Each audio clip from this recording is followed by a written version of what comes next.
Hello and welcome to Conversations in Close Protection with your hosts Chuck Randolph and Chris Story. Our goal is to engage the greater protection community, inspire innovative thought, and as always, continue the conversation around all things close protection. Let's see what the guys are talking about this time.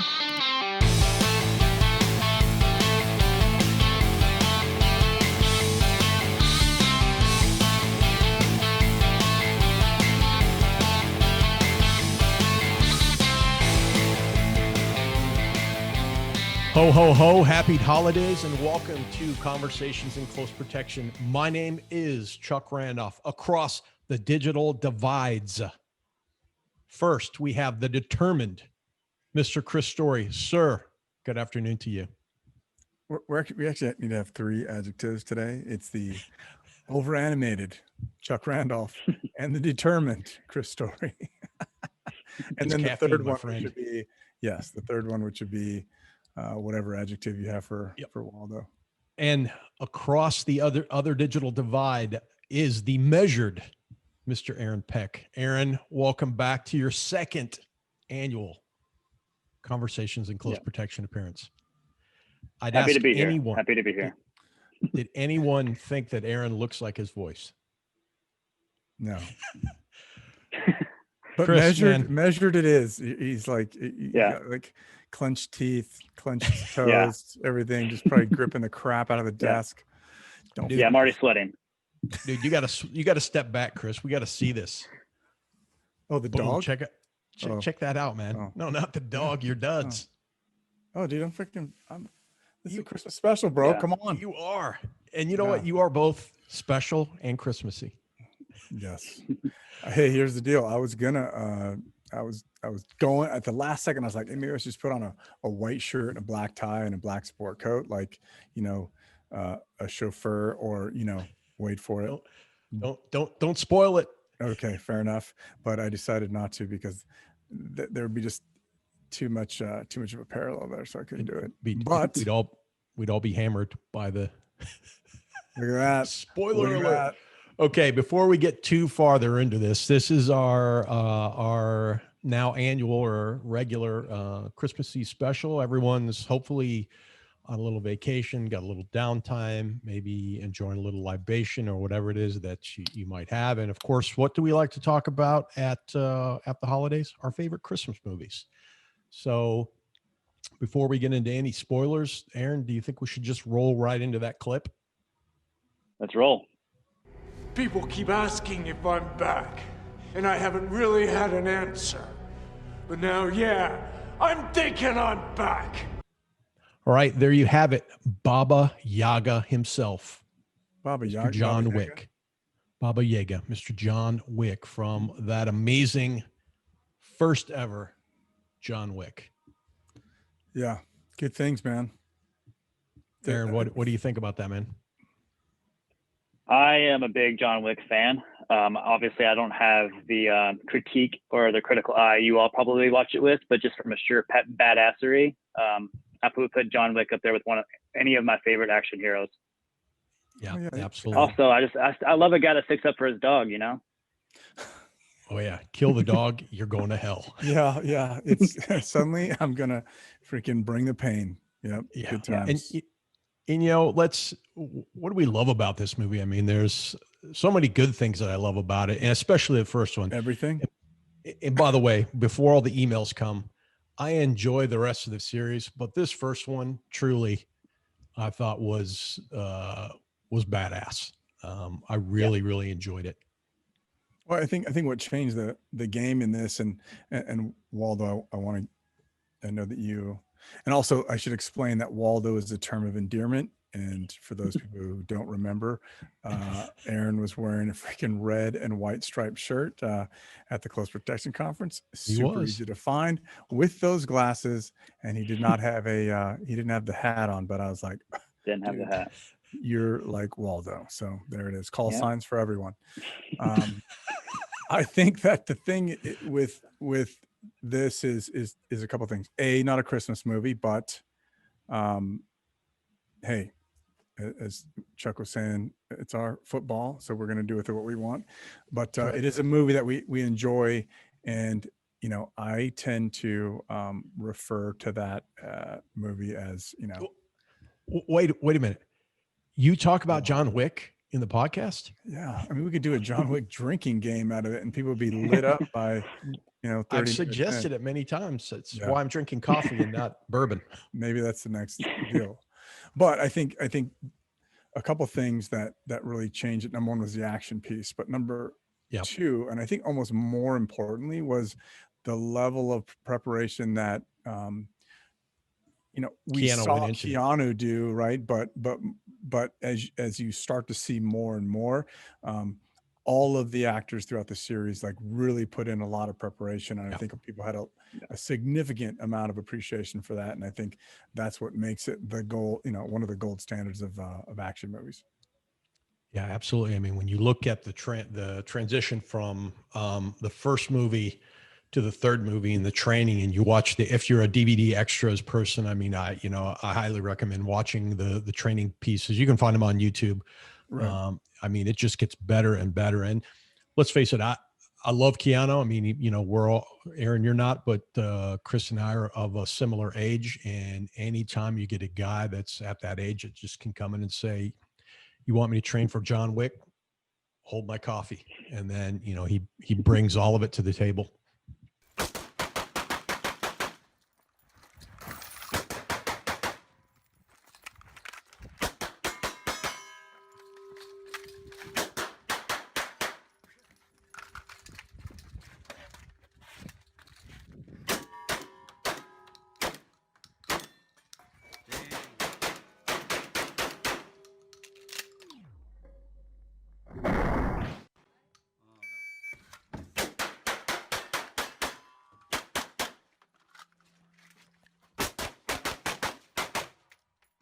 Boom. There you have it. That very first John Wick training piece that surfaced on YouTube back, what was it, 2016, that showed, and people, I remember it was, is that Keanu? Is it a stunt double? Who is it? Training that 3-gun. I mean, and when you realize it's Keanu, and I get it, he's an actor, et cetera, but I really had a lot of respect for his dedication to getting it precise. And, you know, even though he's kind of got that Keanu wonky way about him, he's very precise and very measured, you know, and it was kind of refreshing to see that in the movie. Don't you think?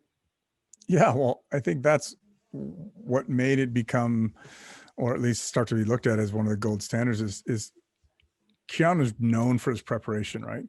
And I think the couple of things of why we call out the whole John Wick piece in some of our, you know, podcast is because the level of preparation that he took for those movies is far more than some protectors take for their own preparation. And then, of course, you know, because it's so badass, everybody wants to, you know, be John Wick, right? And so he becomes that gold standard.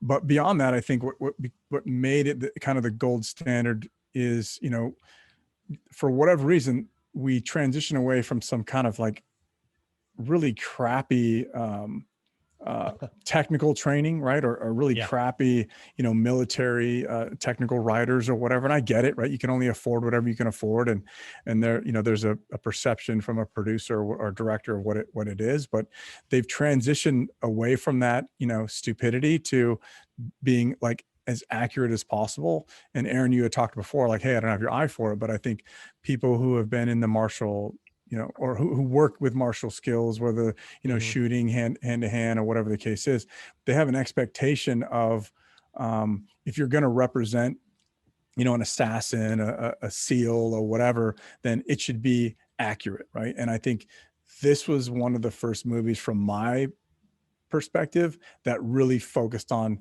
you know, at least that base level accuracy. I mean, you know, one dude's not going to roll through and stack bodies the way he did, but if you break them down into little clips, first off, the choreography was awesome, right? Yep. Using terrain around you to, you know, for back of a better word, you know, fuck up your adversaries, right? And then just continue to do damage and then kind of, you know, walk away. I mean, I think the reason we use John Wick in all of our podcasts is because, you know, he's the you know, epitome of badassery. And then, you know, and then I'm going to eat a sandwich, right? Like, well, you know, he's the grandson of Jason Bourne. Yeah, I mean, that's what I was gonna say. Like that's like who was maybe. Go ahead, Aaron. Yeah. I was gonna say Jason Bourne was like the first action movie series that I can remember where it was like using your environment for like combat, right? And I mean, they had a lot more shaky cameras and like to hide some of like the non like realistic and some of the technical stuff, technicalities behind everything. But when it came to like using the environment, like a binder or a pencil next to me, like Jason Bourne would use that. And then John Wick was just that next step in that evolution. Right. Yeah. And that's great. Yeah. He's the next step, the next level. Right. And he's the one that, essentially that quote unquote, everybody aspires to, as their, or probably more likely, his twin brother Walter Mitty as they freaking roll through the mean streets of wherever the hell they are. Hey, there is, by the way, even a website, and maybe we could put this in the show notes, like how to wear the John Wick suit, and they kind of walk you through like what do you need to do, what's the breakdown from the suit jacket to the dress shirt, and I was going to ask Chris if that's is it tactical? Is your suit tactical? Dude, this is more formal. I was looking for like something that didn't have a logo, but try to be festive. Come on, man. Okay. Well, hey, I mean, you can be festive and tactical. Dude, it is definitely not tactical. Did you see it move around? It just gets God, I'm killing me with my own suit. Yeah, exactly. Well, another thing, just, thinking about like technical movies and things that get it right. I mean, another movie I really enjoyed was Sicario. And I love watching the contractors in Sicario because I think the way they move and the way they kind of like do their thing reminds me of the folks that I've worked with in the field. I know, Chris, you're much closer to that slice of the industry than I am, but even in movies like that or movies like Heat, where they just get the movement and the technical part down. I mean, I think most of the people listening to this podcast enjoy that. Well, I think Heat was the very first one that actually got things right. I mean, and I think people still use Val Kilmer's Reload in the street as an example of how to execute, right? I mean, these days it's probably, people have probably perfected that, but if you're teaching somebody else that has never seen it or doesn't know what to do, I mean, that was at that time, that was perfection. Not Predator. Get to the chopper. Just all of that, right? Like, all of that. And I think that's important too. That's important to note, like the overblown bravado, right? Yeah. All of that stuff has really gone away too, right? You're just kind of I appreciate. Yeah. I'm beat up. I got broken ribs. I'm limping. I'm going to do whatever I can do to conserve energy. And then I'm going to freaking, split skulls again, Well, I think it's cool. Aaron, you were talking before we hit record on the producer and director and some stuff like that. I mean, and you had some interesting bits around that. Yeah. The director was actually Keanu Reeves' stunt double in the Matrix series. So I think that's where a lot of the like training and technical fighting and the choreography comes from, is he's just been doing it his whole life for Hollywood. So he knows how to make it look good on camera, but also for people who have the critical eye, such as you all, or people in the martial arts world and combat training, would be able to see and respect. So I think I found that pretty interesting, especially because this is his first movie he ever directed. He went from like choreography to directing John Wick. Nice. He hit it with that. And he trained with, didn't he train with Taron Butler for the shooting stuff? And did he train with the Machado brothers for all three movies or just the second one? I don't know. I didn't go back and look, but I know, I mean, and Aaron, you said what? I mean, when he went on the third movie, didn't you say like he did 8 hours of martial arts training a day? Oh yeah. For like 4 months, right? Or something crazy like that. Yeah. Yeah. I think he did that for the first one too. So, but yeah, he's 110% whenever he commits, which I have to respect. Let's face it. If they came to the three of us and said, "Hey, you're going to star in the Expendables 4 or John Wick 5, the Return of the Three Stooges," I mean, dude, I'm ready tomorrow, bro. I don't need to train. I'm awesome. Let's do it live. That's right. Freaking let's do this. Chris would go, just two things. Yeah. That's right. Two things. He'd say, I'm ready to do it live. And then he'd light the cigar and say, let's go. That's right. I probably want to shave my arms or something first, but Chris rides into set on the side of a horse shooting off guns. Yeah, no big deal. Him shooting the AK. That's right. That's right. Well, I mean, we do talk about the John Wick effect a lot on the pod, and Chris, you're right. I mean, you can take these things and they are what they are, and they're fun and they're great to get away, and they're great to, you know, spend time with your friends, or, you know, at the holidays, which, you know, we talked about holiday movies last year. We talked about Die Hard. Of course, I'll be watching that next week again. But, you know, there's, like you say, the reality also is, like, it is a movie. And, you know, we talk about the John Wick effect because people get so hyped up on that image that they feel as John Wick. And it may not necessarily translate 100%. I mean, you don't see John Wick carrying a bag or trying to figure out. Here we go. Here we go. Don't do bags. Yeah. Well, again, also not a protector, right? Which is awesome because, I mean, he's protecting his dog in some way, shape, or form, but not a protector. So again, we get that context sometimes, you know, jacked up a little bit. But I do want to, before we get too far down the road, I want to give some credit, you know, I don't know who Keanu trained with for the physical stuff. I know he did a lot of jujitsu and some other things, and then. But with Taron Tactical, or Taron Butler, grandmaster shooter in his own right, right?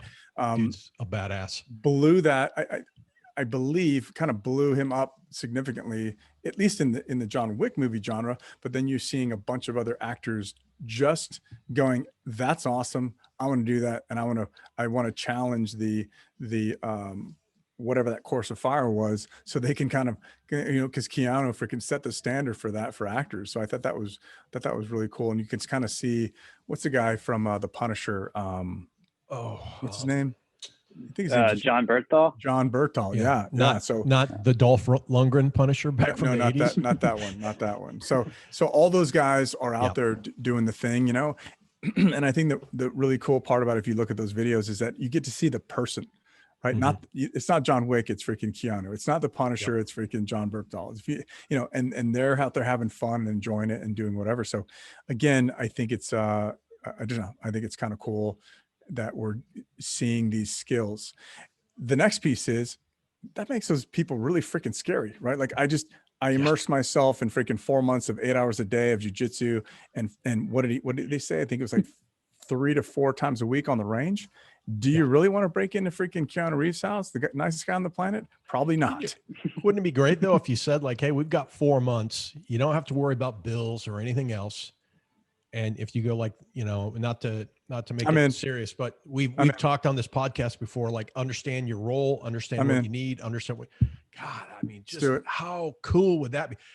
It'd be awesome to take Aaron and say, "Aaron, we're going to take you away for 4 months, and when you come back, you're going to be Aaron Wick." Yep. Yeah. The thing is I probably would only need like 2.5 months to get there, but the four is really would just solidify it for sure. Well, we have to get enough time so you can, you know, get your legs up to speed too. But could you imagine? Skip leg day, man. Could you imagine you break in a freaking Keanu Reeves' house and freaking trip over his dog or something? Oh, Jesus. And then you hear like something's afoot at the Circle K, and then you hear clack, clack, and then it's off. And you're like, no, not happening. But it is, I mean, it is fun, and it is fun to see those folks. And it also reminds you, like, training can be fun at times too. I mean, you know, to do that and you know, to make your training your hobby is, you know, fortunate for a lot of people. And I tell you, I've seen some, you know, we've both, Chris, been to, as has Aaron has been to the Close Protection Conference several times, and there's some badass shooters out there in the industry. Oh yeah. Yep. There sure are.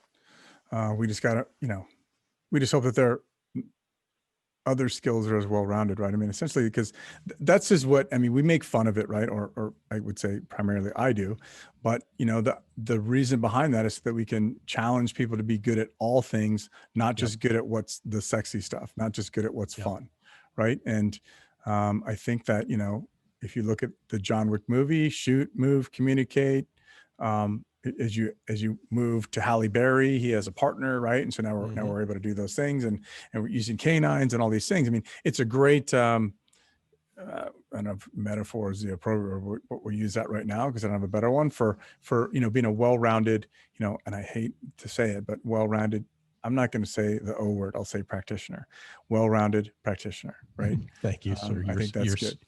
You're so woke. Dude, we need to do one of these where freaking Waldo's the hype man. So every time that we say something, he just says like the last two words we say in the you got to be careful with Aaron because his sense of humor is so dry that you won't see it coming, and then it's like a gut punch. Yeah, but then he just goes gut punch, and that'll be it, right? That'll be awesome. Got it. Punch. Oh man. Well, I was thinking about like quotes I like from the movie. Of course, there's the "I think I'm back" quote, but I also love the piece where the Russian guy who also was in Game of Thrones says like everything's got a price, bitch, and John Wick says not this bitch. And then the Russian guy just kind of looks at him as he drives away. But Aaron and I were talking about that before we started recording, and I was like, I think I've seen that guy somewhere else before. And Aaron, you pointed out, he's like, yeah, he was also a loser on Game of Thrones. Yeah, he was almost the parallels between the two characters are crazy. Like anybody who's watched Game of Thrones knows that the character he plays in Game of Thrones also has it made, but ends up ruining it for everybody. And same thing happens in John Wick. He's the son of a Russian mob leader, and then all of a sudden he just makes one bad decision and ruins it for everybody. Yeah, it's funny how he's almost been typecast in that role, you know? Right. That guy freaking. And then crazy. in the movie, his dad says like, why did you hit my son? He's like, because he stole John Wick's car and killed his dog. And then the dad He's goes, like, oh. Yeah. Oh, and it's so funny because everybody's terrified of everybody else, right? Like John Leguizamo's character is just like, I gotta stand here and take this one. And then as soon as he goes, oh, he's like, oh, I'm off the hook. Nice.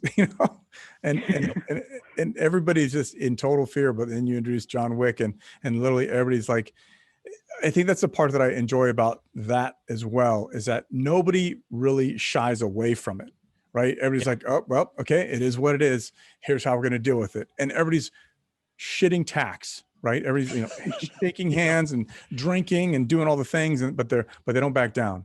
And so you have an appreciation for that. And even when John Wick is they're sitting there in the warehouse with a bag over his head and he's about to be freaking, snuffed out, he's still like, I'm still going to kill all of you. And just that level of freaking hatred and freaking just to get it done is cool. And yet I think they add a little bit to it because even though they embellish all the stuff that he does, he still needs help. And the help comes when he needs the most. And I think that lends a little bit of realism to it as well. Right. Which I think is just kind of cool. Aaron, you got any other I know you were trying to dig out some tidbits, any other interesting bits that we haven't talked about? Yeah, just some quick hits. The unofficial body count is 77. He wiped out 77 people. That's the first movie, right? Yeah. Yeah, this is John Wick 1, just John Wick 1. I'm sure, I think it's upwards of 300 people total throughout the series. And that's not a joke. No, I know. Starz is going to do a spin-off show called The Continental for anybody who really wants to dive further. Starring Chris Story. It is butler. It's going to be on Starz. It's going to be a spin-off, kind of just like building on the world of like the Continental is the hotel that they stay in and all the assassins stay in. Oh, nice. No work can be done in the Continental. And originally John Wick was going to be like a 70-year-old character, and there was going to be like a lot less violence. The dog that does get killed, but it was like an 18-year-old dog, and that was going to spark the vengeance. But I think going the Keanu route and just having him be more badass is just probably the right call. God, what would the movie be like? What would the movie be like if you have some, would it be like septuagenarian who's just like? That's what I was trying to think of who it would be. Do you remember the old TV show from the 80s called The Equalizer? Not the Denzel remake. Yeah. I was thinking like, what was that guy's name? Edward Woodward. And I don't know if you've ever seen it, but he's a retired agency guy. Yeah. I mean, it's an 80s TV show, so you got to factor that in. But essentially, he that is the kind of character I bet they were originally thinking about. Yeah, but dude, 70. God. No, I mean, not that 7-year-olds are freaking like not effective, but you kind of can't stack a whole lot of bodies. You got to take a couple freaking breaks, Every once in a while, you just need some fuck 'em up Waza from Keanu. And I think that's what everybody loves about it, is that he just completely, burns it down. which is Yep. awesome. You know? Yeah. Sadie, Oh, and then one last thing I saw was there's the Navy SEAL who wrote Lone Survivor, Luttrell. I can't remember his first name. Yeah, Marcus y'all- Luttrell. Yeah. Apparently, it was just loosely based off of an event that happened to him. Is that some people came into? He had a dog, and someone shot his dog, and he chased Yep. them down, and then that Chased him sparked over the story. Yep. three counties, I think, was it? That's what our Yeah, you can. I think you can Google that as well, and you can find the audio on the interwebs. Yeah, you can. Yeah, It's good to go. yeah. It's You know, freaking one, awesome. you made me think of something, Chris. I think there's a studio in California. Is it called Action 88 or Dev 88 or something like that? And it's basically a gym that's made for people that are like going to be action stars, or they're going in there. And I think for the second one, Keanu trained there, and they're set up for everything, for like how to practice to do some of your, the green screen stuff where you're going to be on a rope, or they're going to, have you roll and do stuff right down to here's how you work a samurai sword. So Nice. I think we need to live pod from there. Yeah, yeah. that'd be pretty cool. Live pod from a green screen on the back of a horse and a boat and some other things. Absolutely. Craziness. With a cigar. Yep. Get to the chopper. Any other thoughts on, Aaron, from you on just John Wick, why you love it, why you hate it, why you're on this podcast? I mean, what's happening? I just love the whole world of it. I love that there's just like a group of seems like a small group of assassins. Everyone knows each other. And like kind of what Chris was referencing, like everyone just as a matter of fact, like, okay, this is the situation, we have to get it done. But also like it almost seems like it's a workplace comedy in some spots of the movie. Whenever he's in the hotel and like somebody opens the doors, like, oh, are you working again? And he's like, oh, I don't know how to answer that yet. And then, so I just, things like that just make me love John Wick. I love the whole series. I love all the trilogy. And I hope it keeps going. Yeah. I think it's funny. It's like the Wile E. Coyote and Foghorn Leghorn or whatever it was, or the sheepdog, right? Remember how they were like going at it, hammer and tongs, and they'd clock in. All right, Ralph, see you tomorrow. Yep. Okay. Sounds good. And the guy's always like with his hair. Yeah. Pretty funny. Pretty funny. What about you, Santa Chris? What's your favorite part about the whole John Wick genre, if you will? I like the supporting characters. I like the fact that Intercontinental is kind of like a safe zone. I really enjoy Ian McShane's character and his performance. He brings a level of class to the whole thing, and I think like where they give it professionalism, right? Yep. Like everyone is a professional. It's not a bunch of freaking guys sitting around their flip flops or a bunch of gangbangers or gangsters. And as you look at all of the different folks, which I think is kind of cool as they're running it, is that, you get the texts, right? You get all the things, and it's all kind of like, there's a lot of class involved, but you have all these professionals that are doing what they do. And there's only one or two of them that have John Wick's profile, right? Suit, shirt, doing the thing. Others are, bums, and others they clock in, they clock out, they get in there into their roles. I mean, all of these people are professionals at what they do. And I think that's what I really enjoy about that as we make that, as people in the industry, see themselves as that, then how do you replicate that, right? And that's the part that I really enjoy is the professional aspect of everybody involved in those things, to include, all the antagonists, right? I mean, they're all professionals in their own right in some way, shape, or form. Well, and it bleeds, like we said earlier, it bleeds all the way to the pre-training. Like, I'm going to spend 8 hours a day, for 4 weeks getting this done. I mean, I agree. It's the little things, it's the small things. It's the same things I like about the movie Taken. It's not, the overall thing was great, but it's really small things that they get right, and that attention to detail that I think makes it watchable again and again and enjoyable. So, and makes it one of my Christmas movies. Giddy up. I see what you did there. What did you say? I see what you did there. You did. So you like that? Yeah. We're getting better at this. Yeah. We have enjoyed all the feedback we've been getting, and especially we're trying to get on the YouTubes now. Thanks to Aaron for helping out with that. And while we have you on screen, as they say, Aaron, thanks for all hard work you do to keep this train course. on the tracks and rolling. We don't always get it right, but we get it right more than we get it wrong, for sure. Yeah. And I know that sometimes you feel like I'm one of those guys holding two You are. weapons, you know, in your background there, but yeah, we appreciate what you do, and we couldn't do it without you. So thank you so much. Of course. Yeah, absolutely. Any last thoughts as we move to close this holiday episode, Aaron? No, nothing from me. Just happy holidays to everyone listening or watching. Absolutely. Wait, Mr. you gotta do Kringle? that again, dude. You gotta do that again. Happy holidays to everybody watching. Happy holidays.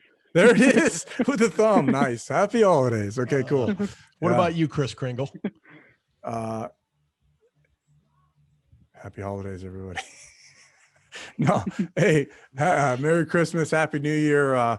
Thanks for listening, and we look forward to bringing you more YouTube next year and definitely some more podcasts once a week. Conversations in Close Protection. Good times. Absolutely. I see what you did there.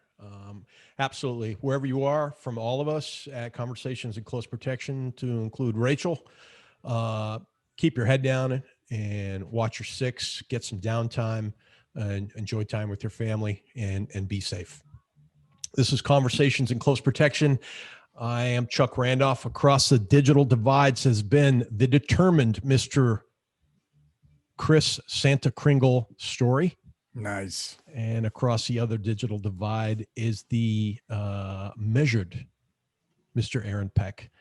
Everyone, thank you. As well as the overly animated Chuck Randolph. The slightly sedate Mr. Yes. Charles. Since Yes. we're talking John Wick, it's Charles Randolph. Oh, Indeed. yes, Mr. Randolph. Okay. All right. This has been Conversations in Close Protection. Happy holidays. You've been listening to an episode of Conversations in Close Protection. Email us at protectiontalk@outlook.com and find us on your preferred podcast platform. Please take a moment and consider rating us to help others find Conversations in Close Protection too. Look for us on LinkedIn, Instagram, Twitter, Facebook, and other social media spots. Conversations in Close Protection is brought to you by your hosts Chuck Randolph and Chris Story. Our engineering editor is the mighty Aaron Peck. Please remember that all opinions expressed do not represent those of any organizations or companies the hosts are affiliated with. This is Rachel saying watch your six and keep your heads down.